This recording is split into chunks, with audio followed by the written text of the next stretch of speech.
Penguin Random House Audio presents Redhead by the Side of the Road by Ann Tyler. Read for you by Macleod Andrews.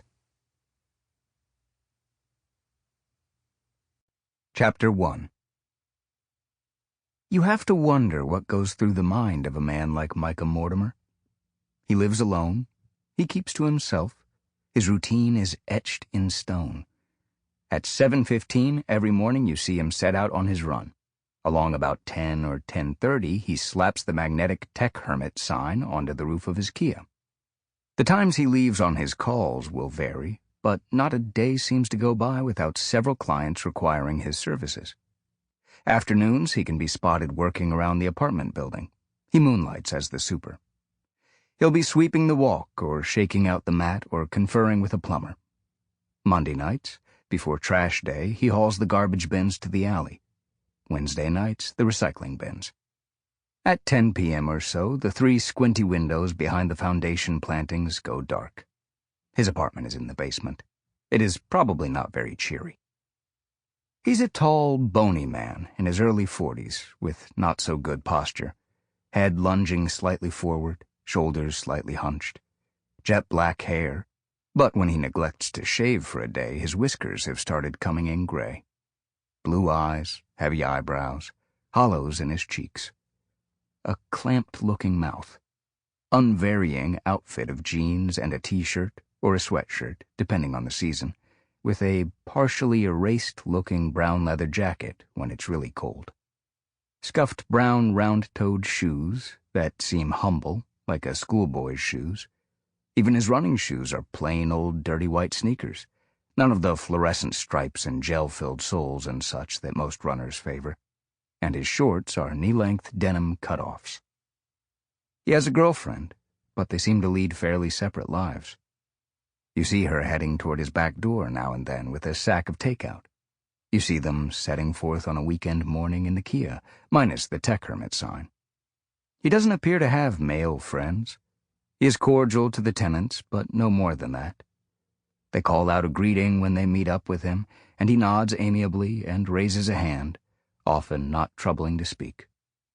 Nobody knows if he has family. The apartment building's in Govans, a small 3-story brick cube east of York Road in North Baltimore, with a lake trout joint on the right and a used clothing store on the left. Tiny parking lot out back.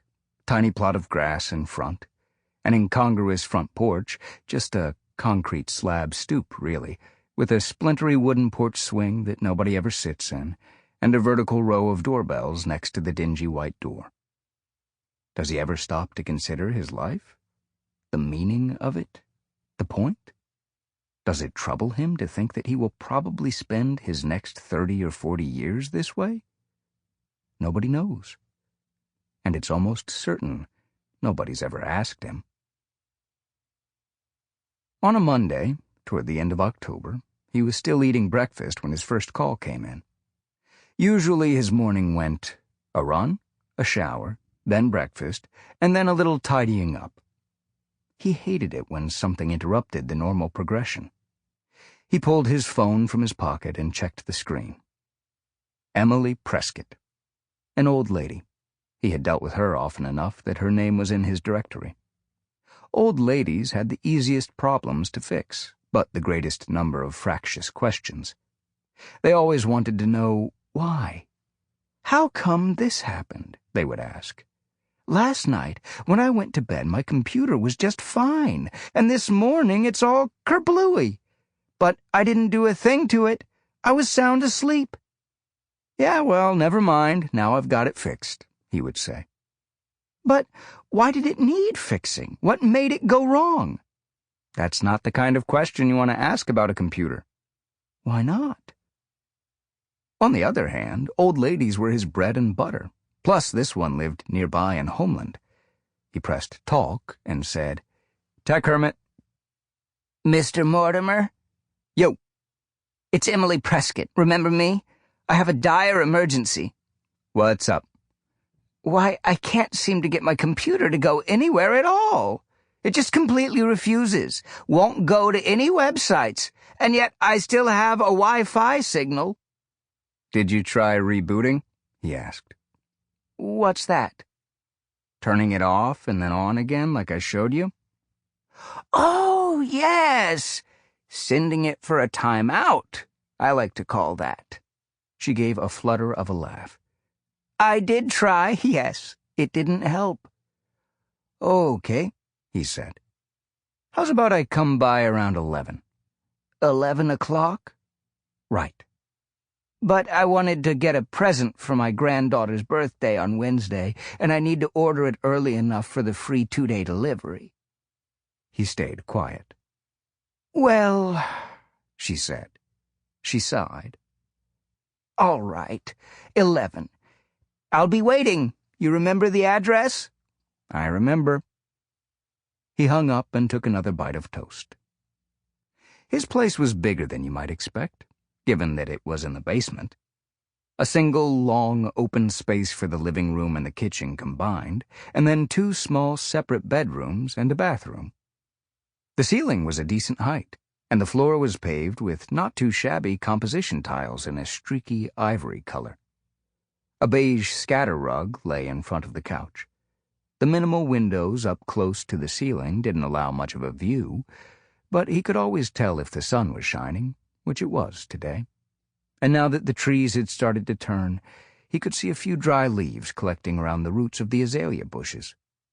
Later, he might take a rake to those.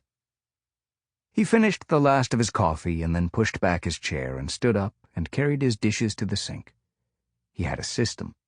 He set the dishes to soak while he wiped the table and countertop, put away the butter, ran his stick vacuum under his chair in case he'd dropped any crumbs. His actual vacuuming day was Friday, but he liked to keep on top of things between times. Monday was floor mopping day, the kitchen floor and the bathroom. The dreaded mopping, he said as he ran hot water into a bucket. He often talked to himself as he worked, using one or another foreign accent. Right now it was German. Or maybe Russian. The mopping of the floors. He didn't bother vacuuming the bathroom first because there was no need. The floor was still pristine from last week. It was Micah's personal theory that if you actually noticed the difference you made when you cleaned, the coffee table suddenly shiny, the rug suddenly lint-free, it meant you had waited too long to do it. Micah prided himself on his housekeeping. When he'd finished mopping, he emptied his bucket down the sink in the laundry room. He propped his mop against the water heater. Then he went back into the apartment and tackled the living area, folding the Afghan on the couch and tossing out a couple of beer cans and slapping the cushions into shape. His furnishings were sparse, just the couch and the coffee table and an ugly brown vinyl recliner chair. Everything had been here when he moved in. All he'd added was a metal utility shelf for his tech magazines and his manuals. Any other reading he did, mostly mysteries and biographies, he got from the free book place and gave back when he had finished.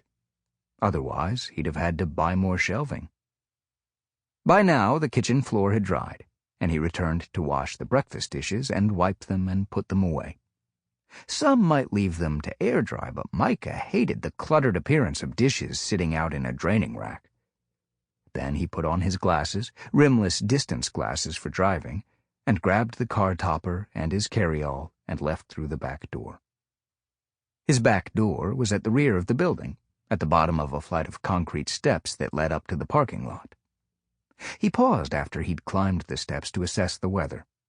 Warmer now than when he had taken his run, and the breeze had died. He'd been right not to bother with his jacket. He clamped the Tech Hermit sign onto his car and then slid in, started the engine, and raised a hand to Ed Allen, who was plodding toward his pickup with his lunchbox. When Micah was behind the wheel, he liked to pretend he was being evaluated by an all-seeing surveillance system. Traffic God, he called it. Traffic God was operated by a fleet of men in shirt sleeves and green visors who frequently commented to one another on the perfection of Micah's driving.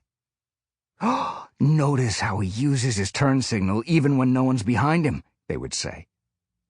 Micah always used his turn signal. He used it in his own parking lot, even. Accelerating, he dutifully pictured an egg beneath. Sample complete. Ready to continue?